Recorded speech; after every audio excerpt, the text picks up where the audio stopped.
pour être très simple, on serait passé dans le vert s'il n'y avait pas eu la grève. Ça, il faut quand même être un tout petit peu rationnel sur ces questions-là. Ce qu'on retient de la saison dernière, c'est que le format qu'on a mis en place, qui était un vrai format nouveau, recentré sur le breaking news, a fonctionné à plein régime jusqu'en mars. Et puis après, on a vécu une tension sociale où on a passé que de la musique sur France Info pendant 29 jours. Il était donc impossible, ou quasiment impossible, de retrouver un score d'audience normal à la fin de la saison.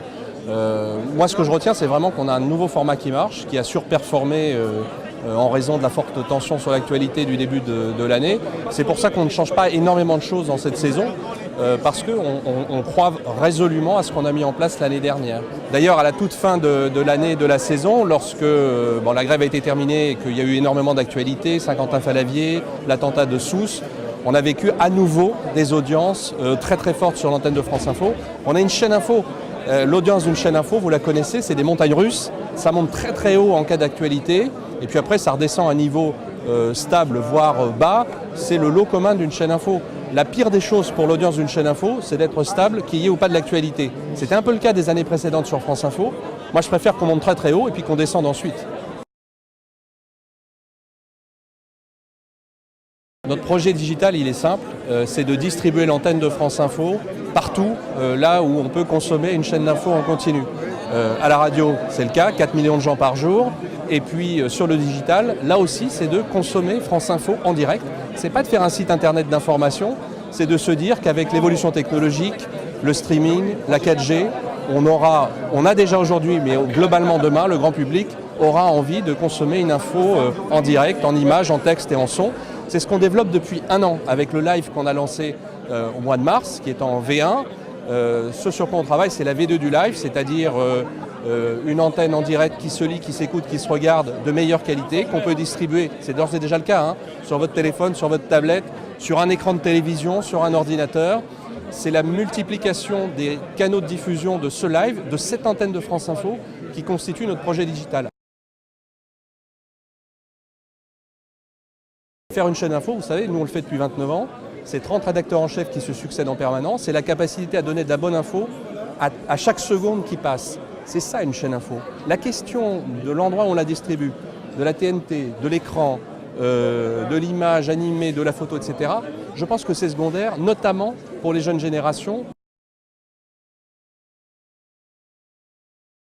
Yael Gauze, le nouveau chef du service politique, le disait, il y a beaucoup d'abstention, mais il y a encore beaucoup d'envie de politique, mais sans doute de la faire autrement. Une des clés qu'on a trouvées, mais qui constitue ce que nous sommes à France Info, c'est d'aller sur le terrain, de passer du temps, d'aller passer 3 heures, le temps d'une tranche info, pour discuter avec des politiques, pour discuter avec des citoyens, et essayer de faire comprendre la politique, de la décrypter.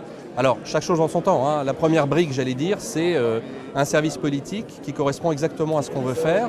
Il y a eu du changement de service politique. Marie-Ève Malouine a pris les rênes de la chaîne parlementaire. Yael Gauze est arrivée avec cette lettre de mission très simple. Changer la façon de faire de l'information politique sur France Info. Donc voilà, il prend ses marques. On a démarré. On va proposer des choses sur la politique autour des élections régionales. C'est un tout petit peu tôt encore pour en parler parce que on a besoin de sentir aussi l'état du pays et puis de se dire qu'on ne se trompe pas, qu'on ne réplique pas ce que font les autres. Depuis janvier dernier, on a un label qui s'appelle #MaPlanète qui fait qu'à chaque fois qu'un sujet résonne dans l'actualité avec des propositions concrètes pour l'environnement, il est labellisé par un comité d'experts et il est revendiqué comme tel sur l'antenne de France Info et sur toutes les antennes, sur Internet, sur les réseaux sociaux et sur l'antenne radio. Et puis il y a un grand événement qu'on va organiser le 3 novembre à la Maison de la Radio. La COP21, c'est en gros construire le monde de 2050.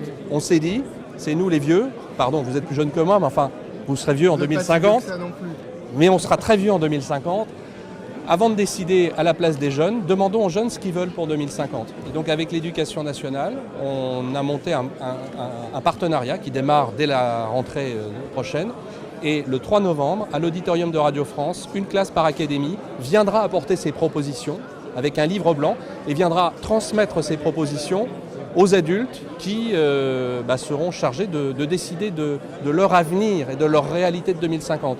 Donc il y a 1000 gamins, 1000 collégiens qui seront là le 3 novembre et qui viendront discuter à bâton rompu avec Ségolène Royal, Najat Vallaud-Belkacem, Nicolas Hulot, des chefs d'entreprise et puis d'autres responsables qui voudront se joindre à cette opération. Et ça aussi, je pense que c'est France Info, c'est de se dire on est nous-mêmes capables de susciter un débat et de faire de l'information autour des projets qui nous tiennent à cœur.